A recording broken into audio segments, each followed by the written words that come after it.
Hello everyone, I'm Rashmi Mangla. I'm working as an assistant professor for the BBA department of St. Andrews Institute of Technology and Management. The subject that I'll be teaching today is e-commerce. This is our third lecture for e-commerce and we were already doing unit 4. So the topics that we'll be covering today are virtual private network, advantages of virtual private network, security in e-commerce, components of e-commerce security and digital signature. Now let's begin with virtual private network. Now a virtual private network is programming that creates a safe encrypted connection over a less secure network such as the public internet. So VPN basically is a programming which creates a safe and encrypted connection that whatever data we are entering, it is safe, it is encrypted into the computer language. Then a VPN uses tunneling protocols to encrypt data at the sending end and decrypt it at the receiving end. To provide additional security, the originating and receiving network addresses are also encrypted. Now the data is encrypted at the sending end. When you send the data, automatically it gets encrypted, it gets secured. And when the receiver received it, it is again decrypted into the general language so that he can view the information which you have sent. Not only this, virtual private network apps are often used by individuals who want to protect data transmissions on their mobile devices or who want to visit websites that are geographically restricted. And secure access to an isolated network or website through a mobile virtual private network should not be confused with private browsing. However, this private browsing does not involve encryption. When we do private browsing, there is no encryption in it. It is simply an optional browser setting that prevents identifiable user data. For example, like cookies from being collected and forwarded to a third party server. So basically, VPN is a programming that keeps our data safe and encrypted. Now there are various advantages of virtual private network. Let's see them one by one. First one is enhanced security. Obviously in a virtual private network, when our data is encrypted, the security is enhanced, it's more secure. So when you connect to the network through a VPN, the data is kept secure and encrypted, and in this way the information is away from the hackers' eyes. Hackers are not able to get that information because it is already encrypted. And second advantage is remote control. Now in the case of a company, let's say, the great advantage of having a virtual private network is that the information can be accessed remotely even from home or from any other place. And that is why VPN can increase the productivity within a company because it has a remote control and it is accessible at any place. Then next advantage is share files. A VPN service can be used if you have a group that needs to share data for an extended period. So whenever you need to share files with different personals, VPN can be used. Then online anonymity. Through a virtual private network, you can browse the web in complete anonymity compared to hide IP software or web proxies. The advantage of VPN service is that it allows you to access both web applications and websites in complete anonymity. That means with complete safety and security, we can access everything. Then unblock websites and bypass filters. Virtual private networks are great for accessing blocked website and for bypassing internet filters. And that is why, this is the reason, why there is an increased number of VPN services used in countries where internet censorship is applied. When we have internet censorship applied, VPN is used more and more to unblock the websites. Then change the IP address. Now if we need to change an IP address from another country, then VPN can help us in changing the IP address as well. So these are the advantages of virtual private network. Now let's see the security in e-commerce. See, e-commerce security Basically, it is a set of protocols that safely guide e-commerce transaction. So it is a set of protocols or a set of principles through which we can have safe and secure e-commerce transactions. Let's see in detail further. E-commerce security refers to the principles which guide safe electronic transactions, allowing the buying and selling of goods and services through the internet, but with protocols in place to provide safety for those involved. And successful business online depends on the customer's trust that a company has e-commerce security basics in place. See, basically what e-commerce does is it gives us safe electronic transactions. It allows us to buy or sell our goods and services via the internet, and along with it, it provides the safety for all those persons who are involved in such buying and selling of the goods and services. Now, e-commerce security risks can be accidental. It involves some risk which can be accidental, intentional, or may be caused by a human error also. Now, the most prevalent cybersecurity risks or threats are phishing attacks, hacking, credit card fraud, data errors, or unprotected online services.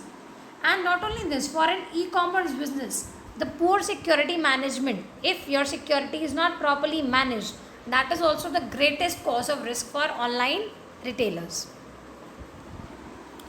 Now let's see the components of e-commerce security. E-commerce security has the following components. They are privacy, integrity, authentication, and non-repudiation. Now let's talk about the first one, privacy. One of the most obvious e-commerce security basics is privacy, which in this situation means not sharing information with unauthorized parties. So basically privacy is we need to keep our information private. We don't have to share it with the unauthorized parties. For example, when you shop online, your personal details or your account information should not be accessible to anyone except the seller you have chosen to share it with. That means you have to keep all your credentials personal and private. Then next component is integrity. A second concept which is crucial with secure e-commerce is the idea of integrity. Now integrity means that none of the information shared online by the customer will be altered in any way. That the information that you have shared, it will not be altered, it will not be changed in any way. And this principle also states that a secure transaction includes unchanged data. Data shall not be altered, it should not be changed. That means the data is unchanged, that the business is only using exactly what was entered into the internet site by the buyer. Whatever data buyer has entered, only that is being used by the seller. Nothing else is being used in any other unchanged or altered way except that. So that is integrity. Next is authentication.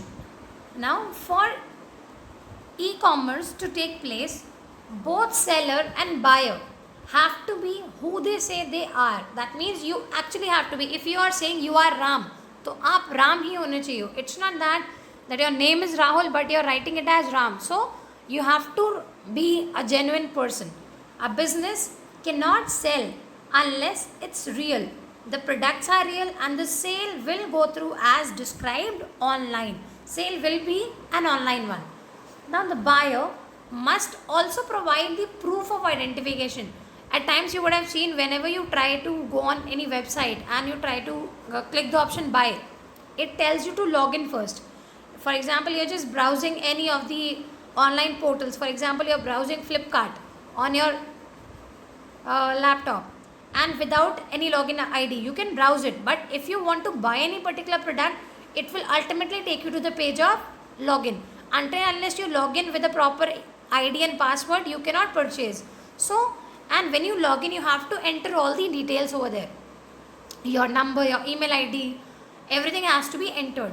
And at times, they also ask for proof of identification so that the merchant can feel secure about the sale.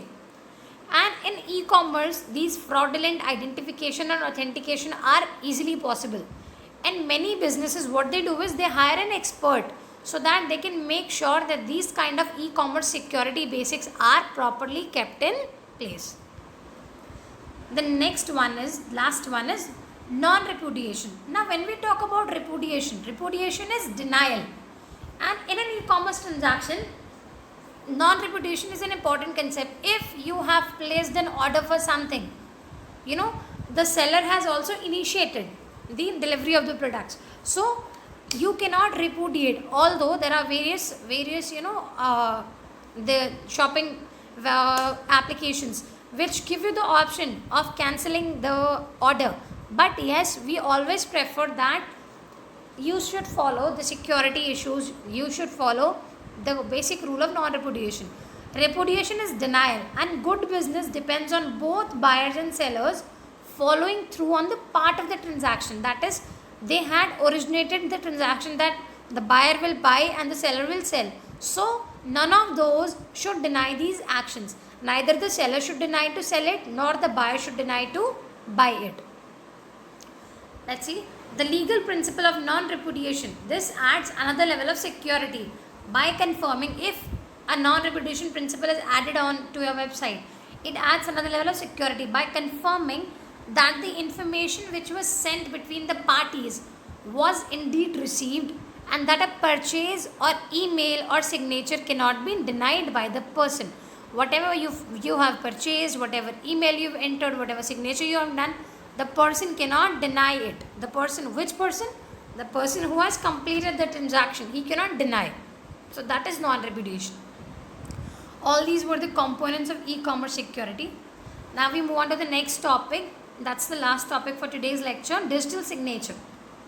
Now what is a digital signature? Digital signature, you would have seen at times, the documents, in many of the documents in the signature column, for example, if you talk about your admit cards, in your admit cards, they are digitally signed by the university personals, the officials of the university, the dean of the university.